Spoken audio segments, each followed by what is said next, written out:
बिस्मिल्लाहिर्रहमानिर्रहीम। अस्सलाम वालेकुम। आज मोदी ने बड़ा अजीबोगरीब ऐलान किया है और वो ऐलान बड़ा हैरान कुन है और ये बड़ा क्लियर वार्निंग है पाकिस्तान के लिए भी। मोदी ने असल में फौज को ऑर्डर दिया है कि गोली का जवाब गोले से दो, ईंट का जवाब पत्थर से दो और कांटे को उखाड़ दो।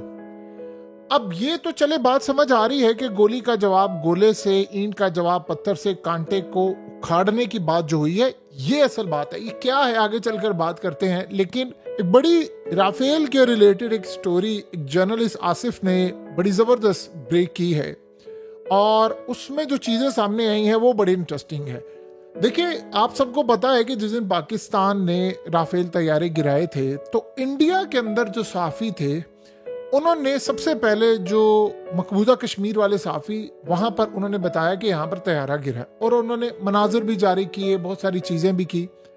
लेकिन इस सारी सूरत हाल में उसके बाद इंडिया के मीडिया ने भी कहा 3 तैयारे गिरे हैं, गिरने की इतलात हैं, और उसके फौरी बाद टेक ओवर कर लिया गया मिलिट्री की जानिब से उनके, और कहा गया कोई खबर बाहर नहीं आएगी। ये सारे का सारा मामला कहा गया कि जी कोई खबर बाहर नहीं आएगी।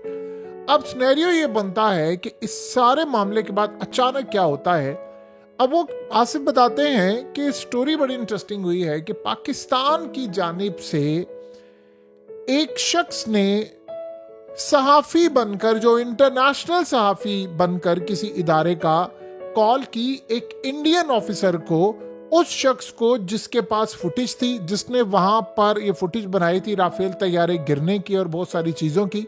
तो उसके बाद फुटेज थी और अपने सोर्स से पाकिस्तान को पता चला कि ये फलाना ऑफिसर है इंडियन फौज का, इसने बनाई है, इसके पास डाटा। जाहिर सी बात है ये सोर्स भी इंडियन फौज के अंदर से ही निकल कर आया होगा, उसके बगैर तो नहीं हो सकता। तो उन्होंने बताया कि वहां से इंफॉर्मेशन निकाली और उसको कॉल की और कहा कि जी फलाने फलाने इदारे से कॉल कर रहे हैं इंटरनेशनल, तो आपके पास फुटेज है, तो हमें फुटेज चाहिए। तो उन्होंने 50,000 इंडियन रुपीस डिमांड की और वो फुटेज उनको प्रोवाइड की गई। अब वो फुटेज जो प्रोवाइड की तो वो उसको नहीं पता था, वो पाकिस्तानी निकले। बाद में वो फुटेज सारी जगह फैल गई और इस सूरत हाल के अंदर जितनी देर में इंडियन फौज ये कंट्रोल करती, डैमेज डन हो चुका हुआ था।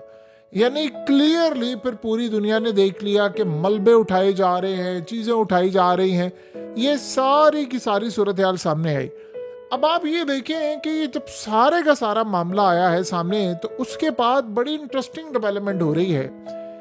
असल इस वक्त जो सूरत हाल है वो है कि मोदी ने आज जो बात की है आप उसको गौर से देखें। और अमेरिका के अंदर लॉकहीड मार्टिन जो F-35 प्रोवाइड करने वाले हैं, ट्रम्प के एडमिनिस्ट्रेशन में बहुत सारे ऐसे लोग हैं वो ट्रम्प को कह रहे हैं कि इंडिया को आप ये प्रोवाइड ना करें F-35, जबकि F-35 अब आप समझ रहे मुस्तकबिल के अंदर ये क्रैश है, यानी ये कोई ऐसी सूरत हाल इसकी नहीं है। तो इस सूरत हाल में जो सबसे बड़ा मामला सामने आया है वो हैरान कुन है कि वो प्रेशर डाल रहे हैं ट्रम्प के ऊपर कि देखिए इंडिया के जो पायलट्स हैं वो ट्रेन नहीं है। आपको पता है इंडिया को पहले भी आज से कई साल पहले ये बात कही थी, इस तरह नहीं बात कही थी, लेकिन उन्होंने कहा था कि अभी इंडिया इस काबिल नहीं हुआ कि हम उनको F-35 दें। ये आज से 5 साल पहले की बात है। और अब जब 5 साल के बाद F-35 की हालत ये हुई है कि यमन ने उनको गिराने के लिए मामला सामने आगे रखा है, तो आप फिर अंदाजा लगा सकते हैं कि कितनी बुरी सूरत हाल है। तो वो प्रेशर डाल रहे हैं कि आप इंडिया को F-35 ना दें, क्योंकि अगर आपकी जानिब से इंडिया को F-35 जाता है और अगर ये गिर जाता है तो फिर इस सूरत हाल में हमारा अरबों डॉलर्स का जो खास तौर पर ये प्रोग्राम है वो तबाह हो जाएगा। यानी अगर किसी भी वजह से, देखिए पाकिस्तान के पास टेक्नोलॉजी तो आ चुकी है, आगे राफेल तैयारे हो, F-35 हो या कुछ भी हो, हम गिरा देते हैं। यानी आपके पास गिराने की टेक्नोलॉजी होती है तो फिर आप कोई भी तैयारा ले। और ये बात ज़हन में रखिए, जो राफेल तैयारे हैं वो 2 गुना कीमत पर लिए हैं, जो F-35 की कीमत है उससे डबल कीमत के है। तो यहाँ से आप अंदाजा कर ले वो ज्यादा किस लेवल के स्टेल्थ फाइटर था, हमने वो गिरा दिए। तो बाकी सूरत हाल तो आप सब अच्छी तरह जानते हैं। अब ये जब सारे का सारा मामला आया है तो उससे आपको एक चीज बड़ी क्लियर हो गई है कि मोदी तो तबाह हुआ है। अब आज उसने जो बात की है वो बात बहुत ज्यादा अहम है, बहुत ही ज्यादा अहम है। उसने अपनी फौज को ऑर्डर जारी कर दिया है कि गोली, जब अब तुमने जवाब जिसका देना है गोले से देना है। यानी अब उन्होंने कहा है कि अगर कोई भी इंडिया की सरजमीन पर हमला हुआ, चाहे वो एलओसी पर हो, कोई दहशतगर्दी का वाकया हो या कोई और हो, तो आपने अगले घंटे का भी सोचना नहीं है, आपने उसी वक्त जवाब देना है। गोली का जवाब गोले से देना है। और गोले से मुराद ये है कि उन्होंने कहा कि कम से कम 10 से 15 गुना जवाब देना है और इमीडिएटली बस आप फ्लाइट्स कैंसिल करें, आपके पास एक नोटिस जारी करें जो फ्लाइट्स उड़ने वाली है, यानी 1 घंटे के अंदर अंदर आपने जवाब दे देना है पाकिस्तान को, या 2-3 घंटों में, लेकिन इंस्टेंट जवाब देना है। इसके अलावा कोई सूरत हाल सामने नहीं आनी। और कहा कि ईंट का जवाब पत्थर से, यानी बहुत बड़ी लड़ाई। लेकिन जो अगली सूरत हाल है वो बड़ी हैरान कुन है, और वो मोदी ने कहा है कि कांटे को उखाड़ देना। कांटे को उखाड़ देने का मतलब है कि आपने अब इनको जड़ से उखाड़ कर मार देना है, और इस सूरत हाल में हमें लड़ाई करना पड़े, हमें तबाही करना पड़े, फौजें उतारना पड़े, उतार दे। आपको पता है मोदी इस वक्त क्या कर रहा है? वो रोड शो कर रहा है इस वक्त। वो गुजरात और दीगर जगहों पर, हत्ता कि गुजरात में आपको पता है कि वो सीएम था और उसकी आज भी पॉपुलैरिटी उरूज पर है गुजरात में। गुजरात की सूरत हाल ये है कि अब उसने रोड शो करने का फैसला किया है। अवाम को वो कर रहा है मोबिलाइज। ये जिस तरह वो जा रहा है वो असल में बता रहा है कि मैं पाकिस्तान की इतनी मिलिट्री बेसिस को मैंने हिट किया है, हमने अपने ड्रोन्स भेजे हैं, हमने वहां पर मुरीद के में मिसाइल मारा, हमने फलाना मिसाइल मारा, हमने ये चीज़ तबाह की, वो चीज़ तबाह की। तो देखो ये विक्ट्री है। हत्ता कि कांग्रेस ये कह रही है कि युद्ध को बीच में छोड़कर तुम गए हो, यानी जंग को बीच में छोड़कर गए हो, इससे फौज का मोराल गिरा है, अवाम का मोराल गिरा है, जनता का गिरा है। इस सूरत हाल में मोदी इस डैमेज को कंट्रोल नहीं कर पा रहा, और उसने इस सारे मामले पर कंट्रोल करना ही करना है। ये बात आप अच्छी तरह समझ लें।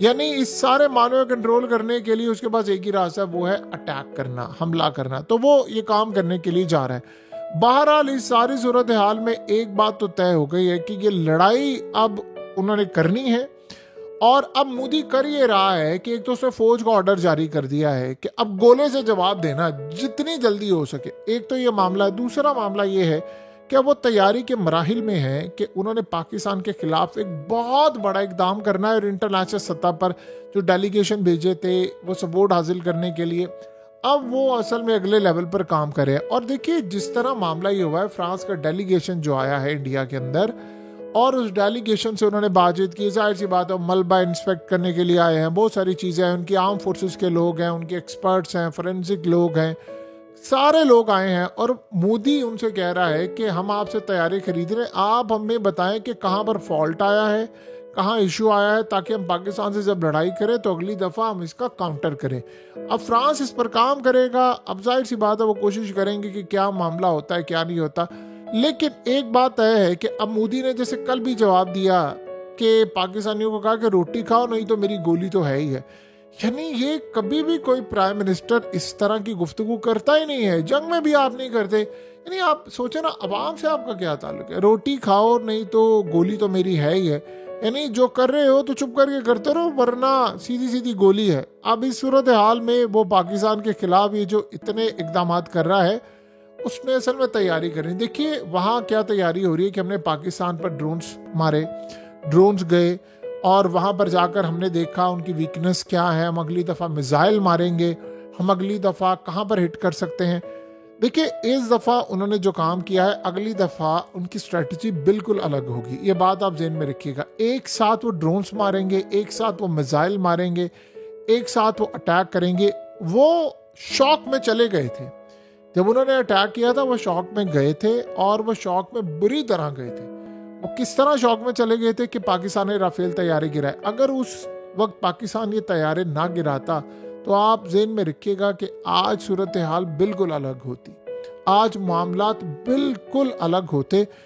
यानी इस वक्त इंडिया आ रहा था बड़ा हमला करने के लिए, उन्होंने उस वक्त फौज भी उतारनी थी, राफेल से हमला भी करना था, और अपनी फौज को ऑर्डर जारी कर दिया था कि ये मामलात करने। इसीलिए तो निर्वाणे ने ये बात की थी, आपको याद होगा, उसने कहा था पिक्चर अभी बाकी है हमले के बाद। वो स्टिल अभी तक बाकी है, और ये बिलीव करते हैं ये मामलात बाकी है।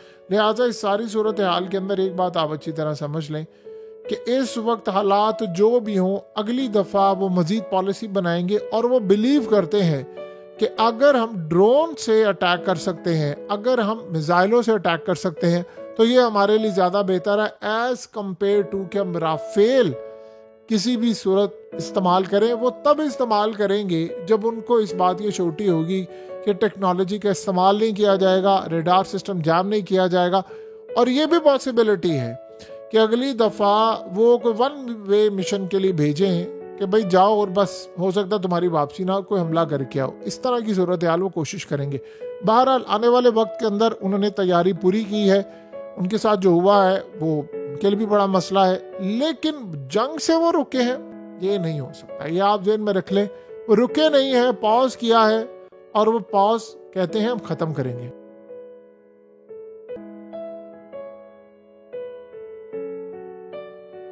हकीकत टीवी को सब्सक्राइब करना मत भूलें, वीडियो को लाइक करें, शेयर करें और कमेंट सेक्शन में अपनी राय का इजहार जरूर करें।